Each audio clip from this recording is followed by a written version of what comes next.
Hi, 7th graders. So this week we are spending a week on fractions. And I know that different people have different feelings about fractions, but fractions are super, super important because fractions are just numbers. And just like it's really important to understand what 1, 2, and 3 is, it's super important to be able to understand what 3/4 is and what 1/4 is. Because fractions, just like all numbers, are used all the time in real life. When you think about like money and banking, when you think about interest rates, which we've talked about a little bit, those are often given in fractions. Like the interest rate was increased by 1/4, or all these things that are so important to understand to really be able to read the news, to keep track of your own money, to understand what's going on in the world. So that's why we're focusing on fractions this week.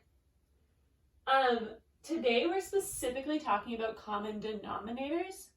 So a reminder that if this is your fraction, the top number is your numerator, and your bottom number is your denominator. And the denominator is telling you the parts that your whole is broken into. So if you've got 3/4, let's say this is your whole, it's broken up into 4 parts because the denominator is 4. So we're working on common denominators, being able to take 2 fractions and create a common denominator.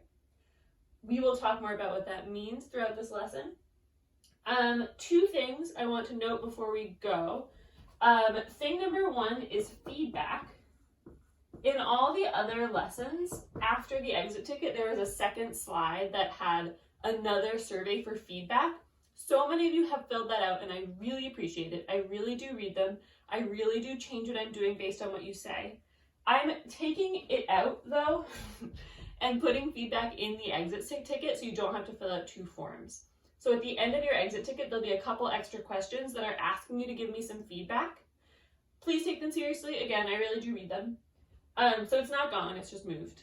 Thing number 2, we are moving into some review stuff that you've learned in other grades.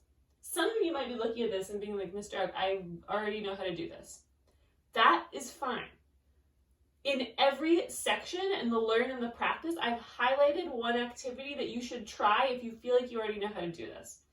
So in learn, there's an article that you just need to go over quickly. If you totally get it, great, move on, but please look at it. And then in the practice, there's an activity that's a little harder or maybe a little more like a puzzle, a little more challenging for you to try if you feel like you already know how to do this. So there's still things for you too. Other than that, get started.